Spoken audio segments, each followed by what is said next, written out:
Ada peribahasa lama yang mungkin relevan bagi bapak-bapak di depan. Kata-katanya begini, si bisu berbisik kepada si tuli, katanya si buta melihat si lumpuh berlari. Nanti bapak cari aja di Google gitu, apa maknanya. Saya tahun 92 sudah menulis tentang inti Indorayon Utama sebagai wartawan Kompas. Saya ini menulis dua perusahaannya Sukamto Tanoto. Satu namanya Riau Andalan Pulp and Paper. Saya akan ceritakan sama bapak-bapak. TPL ini berdiri tahun 1983. Dalam sejarahnya, apa bapak nggak capek?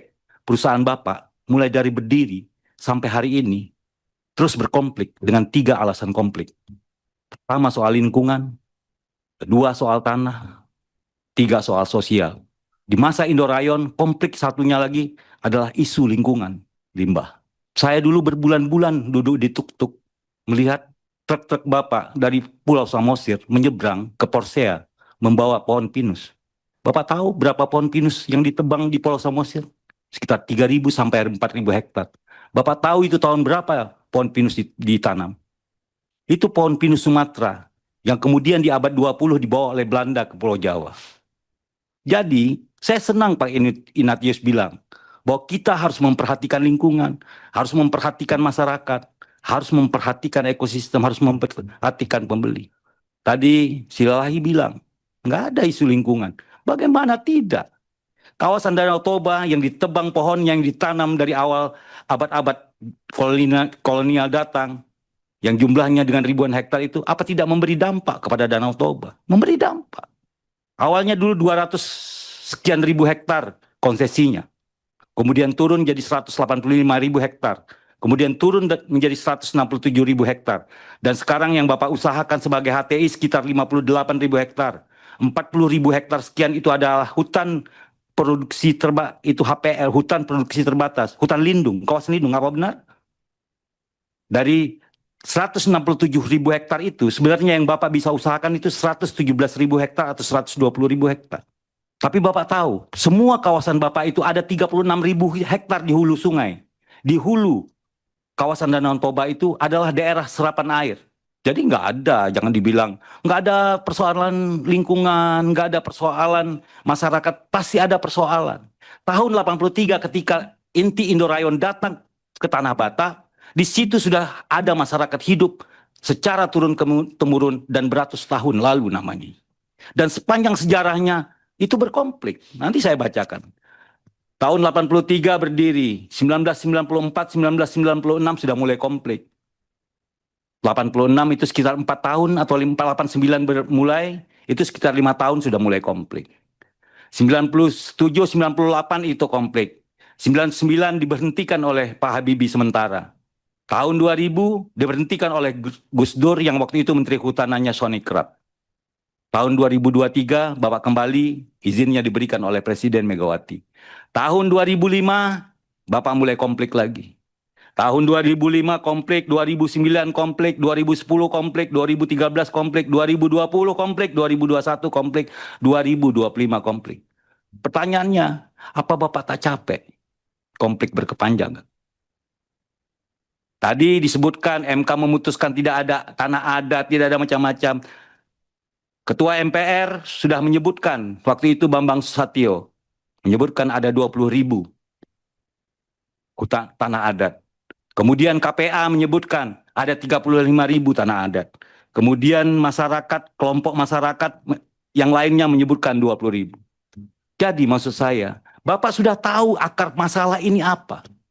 Konflik dengan masyarakat. Kita tidak menafikan bahwa perusahaan ini memberi dampak ekonomi kepada sebagian masyarakat. Tapi kan seperti yang disampaikan teman saya, Anwar Sadat tadi, Bapak jangan berkonflik dengan 42 orang, berkonflik dengan satu orang aja hari ini. Dengan pernyataan Presiden bahwa saya berdiri di belakang masyarakat, apapun itu menjadi masalah Bapak. Kalau Bapak tahu akar masalahnya masyarakat, selesaikan baik-baik. Oh tadi disampaikan oleh teman saya dari Nanan, Bapak punya lahan 167.000 hektar kok. Kalau ternyata dievaluasi ada tanah rakyat 10.000. Bapak juga mengakui tadi ada 15.000 yang sekarang bermasalah tanah adatnya, yang tidak diakui putusan MK dan macam-macam. Dievaluasi saja. Dan saya juga menerima laporan tanggal 3 Oktober ketika teman-teman Komisi 13 membuat kesepakatan Bapak harus membuka ampang-ampang di desa Sipahoras, itu tidak Bapak lakukan kok. Masyarakatnya datang lagi ke sini. Setelah pulang dari Medan, teman-teman datang ke sini menyatakan ampang-ampangnya dibuka, mereka datang lagi ke sini. Bapak tahu konfliknya apa? Kenapa itu tidak diselesaikan secara baik-baik? Kenapa harus berlindung, harus menyatakan ini, bahwa kami begini? Gak usah. Kan perusahaan di Indonesia ini bukan hanya Bapak. Kenapa orang lain tidak bermasalah? Kenapa Bapak bermasalah? Apakah perusahaan-perusahaan lain berdiri di tengah hutan rimba yang nggak ada masyarakatnya? Ada masyarakatnya. Yang luasnya juga Bapak tidak luas-luas amat gitu. Orang punya areal perkebunan kelapa sawit yang lebih luas daripada Bapak. Bagi kita sekarang bukan soal alasan, apa alasan yang Bapak bisa bikin. Apa yang Bapak bisa lakukan untuk menenangkan ini sehingga industri Bapak bisa aman. Kalau Bapak begini terus, dicabut terakhir nanti sama pemerintah. Capek pemerintah kan. Berkonflik lagi dengan masyarakat, masyarakatnya berkonflik dengan tokoh agamanya. Kan sedih kita kalau masyarakat kemudian mendemo Eporusnya.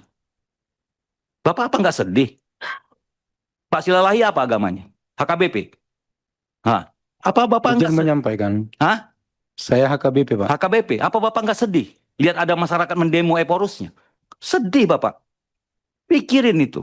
Maka yang disampaikan tadi teman-teman yang semuanya dari kampung Bapak itu, ya kan sedih kita. Ini bukan soal salah benar. Bapak harus mencari tempat yang terbaik bagi masyarakat dan terbaik bagi Bapak.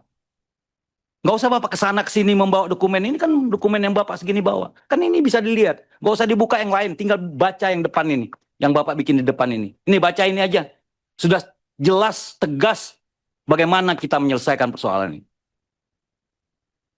Kalau dulu RAPP nggak berkonflik sama masyarakat. Berkonflik sama pemegang HPH. Dulu 180.000 yang diberikan kepada RAPP. Yang semuanya kawasan lindung yang tidak bisa ditukar. Kemudian oleh pemerintah dikurangi ditukar. Tapi dia tidak berkonflik ke masyarakat. Kan Bapak tidak lihat RAPP setiap hari ada masalah kan. Paling masalahnya truknya lewat terlalu besar. Jalan yang hancur. Tapi mereka bikin jalan. Apa Bapak tidak mau seperti itu? Apa Bapak tidak mau seperti perusahaan-perusahaan lain. Yang besar-besar Kiani Kertas macam-macam. Apa Indah Kiat yang begitu besar yang HTI-nya jauh sebelum Bapak bikin HTI. Bapak masih nebang hutan pinus, Indah Kiat sudah bikin HTI. Yang sama eukaliptus. Bapak bilang sekarang, nggak ada lingkungan. Eukaliptus itu makan airnya seperti apa? Air mana yang mau dimakan sama eukaliptus yang Bapak tanam 50.000 hektar itu? Coba Bapak belajar. Eukaliptus itu seberapa besar dia menyerap air untuk pertumbuhannya. Air dari mana? Jadi nggak usah. Bapak daripada membela-bela diri setiap hari, setiap minggu, setiap bulan, dan ketemu banyak orang, lebih baik Bapak selesaikan akar masalahnya. Seperti yang direkomendasikan oleh TGN. Kan Bapak sama keamanan bisa bicara sama keamanan. Nggak mungkin Pak. Orang gila itu yang marah-marah sama perusahaannya. Nggak ada masalah. Oh kan kami nggak bikin apa-apa. Lalu orang marah-marah itu kan gila namanya. Tiba-tiba saya marah-marah sama Bapak nggak ada masalah, itu kan orang gila namanya. Tapi masyarakat apa begitu? Apa sebegitunya kita melihat masyarakat? Enggak. Pasti ada persoalan. Pesan saya sama bapak-bapak, kalau bisa bapak-bapak tak usah datang lagi ke gedung ini. Nggak usah lagi lapor-lapor sana-sini. Bapak selesaikan aja akar masalahnya. Tadi kan Pak Ignatius sudah bilang bahwa kehadiran kami memberi perhatian kepada community, kepada masyarakat, memberi perhatian kepada lingkungan. Perbaiki aja itu. Dan Bapak sudah komitmen, saya lihat di sini. Ada kawasan lindungnya, ada hutan yang Bapak tanam sebagai HTI. Sudah. Nggak ada guna. Karena Bapak tidak akan selesai. Dan pemerintahan sekarang sudah berubah. Presidennya bela masyarakatnya. Bapak bayangin orang melahirkan satu aja bermasalah. Presiden yang ngomong. Turun ke sana, periksa itu rumah sakit. Begitu. Nggak pernah ada dalam sejarah seperti itu kepala pemerintahan. Ini Bapak, kalau setiap hari begini capek dia nanti. Tutupnya perusahaan Bapak. Sudah. Ya kan? Selesai semua persoalan. Itu pesan saya. Mudah-mudahan ini menjadi perhatian Bapak. Ya. Karena saya ini menulis Pak. Bapak tinggal cek, pergi ke Kompas. Yang namanya Mapirion pernah menulis apa tentang Indorayon. Pernah menulis apa tentang Riau Andalan Pub. pernah menulis apa tentang Indah Kiat. Semua saya tulis, saya kasih pandangan. Jadi berhenti Bapak bilang, kita tidak merusak lingkungan, kita tidak mengganggu masyarakat, kita tidak ini, itu. Faktanya di lapangan itu semua terjadi. Hari ini kenapa seperti ini? Karena hari ini orang tidak bisa bohong. Orang bisa memberitakan dirinya sendiri. Itu pesan saya. Semoga perusahaan Bapak baik, masyarakat baik, semuanya baik dan tidak ribut-ribut yang pada akhirnya perusahaan ini bisa terus dan tidak ditutup.